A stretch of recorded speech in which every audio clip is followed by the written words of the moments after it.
Hey everyone, welcome to your Algo Lab. In today's session, we'll give you a quick recap of the most anticipated earnings releases. We'll also take a closer look at individual companies and their peers within the same sector. Without further ado, let's dive in. Blackstone BX is a global leader in alternative asset management, specializing in private equity, real estate, hedge funds, and credit.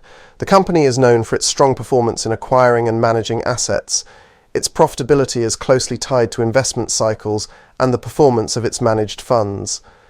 In Q3 2024, Johnson & Johnson reported earnings per share of $1.01, surpassing the consensus estimate of 98 cents.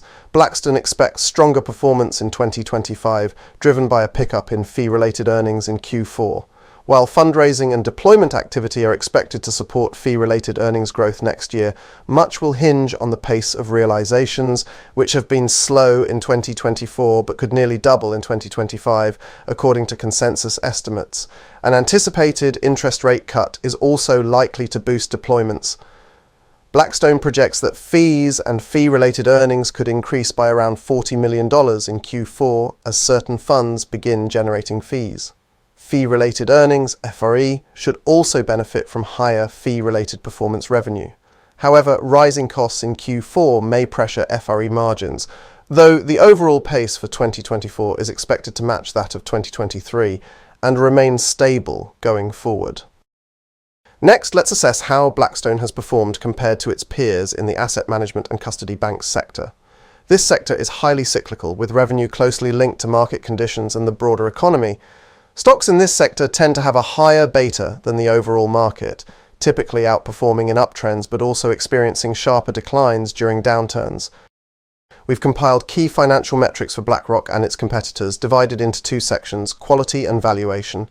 The quality section includes metrics such as revenue growth, net profit margin, and debt-to-equity ratio, with higher composite scores being more favorable. We've excluded free cash flow margin and current ratio, as they are not suitable metrics for financial companies. In the valuation section, lower values suggest more attractive investment opportunities.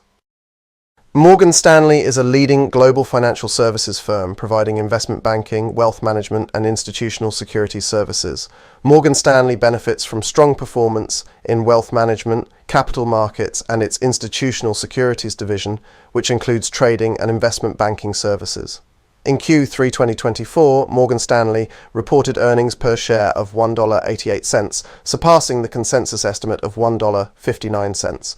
The firm saw a strong rebound in wealth flows, with $64 billion compared to $36 billion in Q2, driven by $36 billion in fee-based net new money, up from $26 billion, which boosted investor confidence. Asset management inflows also exceeded expectations. Institutional units led the top-line growth, supported by outperformance in equities trading.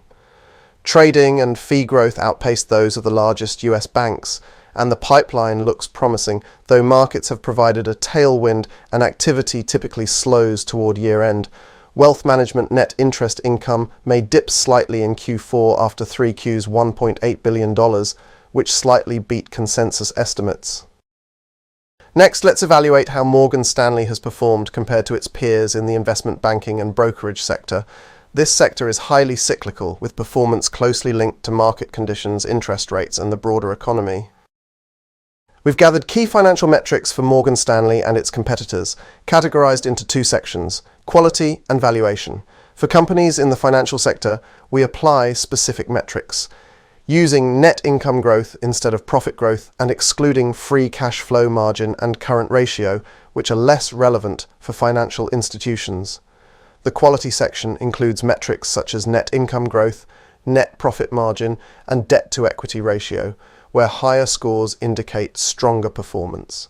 In the valuation section, lower values represent more attractive investment opportunities. Taiwan Semiconductor Manufacturing Company is the world's largest dedicated semiconductor foundry, producing chips for major tech companies like Apple, Nvidia, and AMD. Taiwan Semiconductor stock is widely regarded for its dominant position in the semiconductor industry, benefiting from the increasing demand for advanced chips in areas like smartphones, data centers, AI, and automotive technology. Taiwan Semiconductor's financial performance is closely tied to global tech demand and supply chain dynamics. The stock can be volatile due to geopolitical risks and market cycles. In Q3 2024, TSMC reported earnings per share of $1.95, surpassing the consensus estimate of $1.79. TSMC's strong sales growth is expected to continue into 2025, despite sluggish demand recovery in its PC and smartphone segments. Key growth drivers include robust AI chip demand and increased outsourcing from Intel. The company's 3nm node, which now accounts for over 20% of revenue just 5 quarters after its ramp-up, is a major contributor to this growth. TSMC's gross margin guidance of 57% for Q4 exceeds consensus by 230 basis points, showcasing its operational efficiency and pricing power. Plans to double CoWoS packaging capacity by 2025 are still expected to fall short of demand, while stronger than anticipated interest in its 2nm node supports TSMC's long-term growth outlook. Additionally, TSMC's planned 20% increase in capital spending for 2025 reflects confidence in its future growth potential. Next, let's evaluate how TSMC has performed relative to its peers in the semiconductors sector. This sector is highly cyclical, typically outperforming during market upswings and underperforming during downturns. We have also compiled key financial metrics for TSMC and its peers. The analysis includes 2 sections: quality and valuation. In the quality section, we consider metrics such as revenue growth, net profit margin, free cash flow margin, debt-to-equity ratio, and current ratio, with higher composite quality scores being preferable. In the valuation section, lower values indicate a more attractive valuation. On this channel, we share tested strategies for investing and trading, covering everything from technical analysis and fundamentals to economic trends and sentiment-based algorithms. If you don't want to miss out on any of our content, be sure to like, subscribe, and hit the bell icon to stay in the loop. Thanks for watching, and I'll see you in the next video.